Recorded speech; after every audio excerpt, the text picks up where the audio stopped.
ஆயுர்வேதம் ஒரு பொக்கிஷம், நம் ஆயுள் நீட்டிக்கும் அற்புதம்.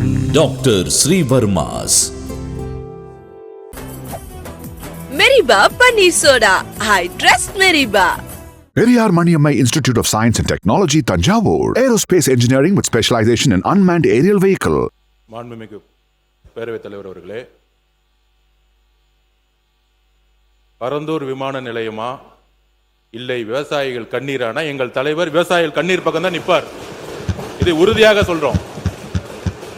மாண்புமிகு முதலமைச்சர் நேற்றே சொல்லியிருக்காரு, கூடிய விரைவில் விமான நிலையத்துக்கான இடம் கூடிய விரைவில் அறிவிக்கப்படும்ங்கிறதும் சொல்லியிருக்கிறாரு.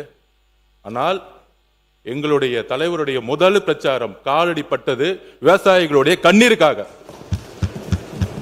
விவசாயத்திற்காக குரல் கொடுக்கும் சொல்லக்கூடிய டெல்டாவில் பிறந்தவர்கள் நாங்கள் சொல்லக்கூடியவர்கள் பரந்தூருடைய விவசாயிகளுக்கு எதிராக, பரந்தூர் மட்டுமல்ல, திருவண்ணாமலையில் மேல்மா விவசாயிகளுக்காக குண்ட சட்டம் போட்டது திமுக. அப்ப இன்றைக்கு விவசாயிகள் மட்டுமல்ல, ஒட்டுமொத்த நீர்வளமும் எத்தனை ஏரிகள் என்பது இருக்குங்கிறது மூத்த உறுப்பினருக்கு தெரியுமா?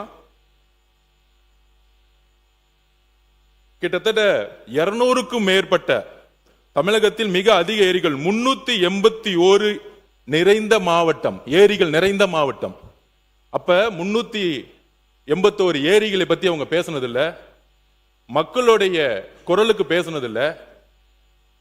நேற்றே தெளிவா சொல்லியாச்சு. சென்னை விமான நிலையத்துடைய இன்னைக்கு இருக்கக்கூடிய பங்கு என்ன, அதை அடுத்த லெவல்ல கொண்டு போறதுக்கான அரசினுடைய நிலைப்பாடு என்ன, எல்லாம் சொல்லியாச்சு.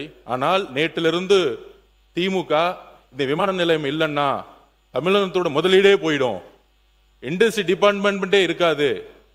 முன்னாள் அமைச்சராக இருக்கக்கூடிய இண்டஸ்ட்ரி மினிஸ்டர் திமுக எல்லாரும் சொல்றாங்க. இண்டஸ்ட்ரி வர்றதுக்கு முக்கியமான காரணம் என்ன தெரியுங்களா?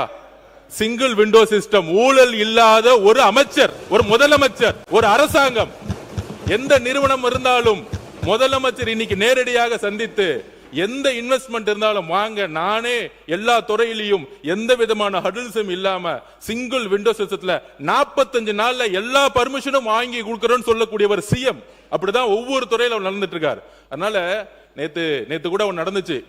இதே அண்ணன் ஆஸ்டின் தான் நம்மளுடைய சட்டமன்ற உறுப்பினர் வேலுமணி அண்ணன் ஜி ஸ்கொயர் நிறுவனத்தை பத்தி சொன்ன உடனே திடீர்னு டக்குன்னு எந்திரிச்சார். அந்த ஜி ஸ்கொயர் நிறுவனத்தை பத்தி ஏன் பேசுறீங்க அப்படின்னு மாண்புமிகு முதலமைச்சருக்கு நாங்கள் கோரிக்கை வைக்கிறோம். இந்த பரந்தூர் விமான நிலையம் பண்ணும் பொழுது டிபிஆர் ப்ராஜெக்ட் அரசுக்கு மட்டும்தான் தெரியும், டீடைல் ப்ராஜெக்ட் ரிப்போர்ட் அரசுக்கு மட்டும் தெரியும். அந்த டீடைல் ப்ராஜெக்ட் ரிப்போர்ட் வரதுக்கு முன்னாடியே ஒரு கட்சி சார்ந்தவர்கள், நான் எந்த கட்சி பேரையும் சொல்லல, ஒரு கட்சி சார்ந்தவர்கள் அந்த நிலத்தை சுத்தி லேண்டை வாங்கி மிகப்பெரிய ரியல் எஸ்டேட் மோசடி நடந்திருக்கு. அதை ரிஜிஸ்ட்ரேஷன் டிபார்ட்மெண்ட்ல சொல்லி அந்த ரியல் எஸ்டேட் மோசடி, இந்த பரந்தூர் விமானம் எதுக்காக உருவாக்கப்பட்டதுன்னா இந்த ரியல் எஸ்டேட்டுக்காக தான். அப்ப இதை நாங்கள் பதிவு செய்கிறோம். விவசாயிகளுக்காக, விவசாயிகளோட கண்ணீருக்காக கிட்டத்தட்ட 2 போகம் அங்க விவசாய உற்பத்தி பண்ணிட்டு இருக்காங்க. 2 போகம், இத்தனை ஏரி இருக்கு, 381 ஏரிகள் இருக்கு. இதுக்காக விவசாயிகள் பக்கம் நிக்கிறதுக்காக தான் இது கேன்சல் செய்யப்பட்டதை தவிர இதுல எங்களுக்கு எந்த விதமான அரசியல் உள்ளிடும் எழுதி வச்சுக் கொள்ளுங்கள். 5 வருஷம் கழிச்சு வெள்ளை அறிக்கை நாங்க உரத்துக்கு ரெடி.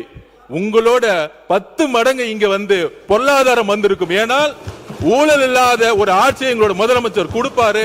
இதற்காக எல்லா இண்டஸ்ட்ரியும் வரும். 45 நாள் 60 நாளுக்குள்ள சிங்கிள் விண்டோ சிஸ்டத்தை முதலமைச்சர் உருவாக்கி இருக்காங்கிறத பதிவு பண்றோம்.